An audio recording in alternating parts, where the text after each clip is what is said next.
How to fix Facebook Messenger login problem. First thing, go to the settings and then go to the apps manager. When you open the apps on this page, you will find all the apps that you have on your phone. So all what you want to do is scroll until you find Messenger.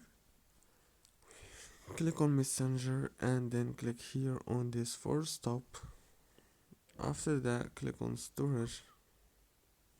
Click on clear data and clear cache like this.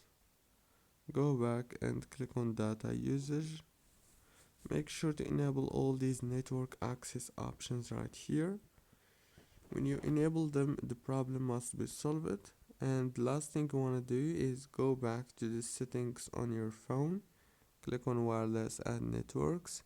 Enable the airplane mode for 15 seconds and disable it after that.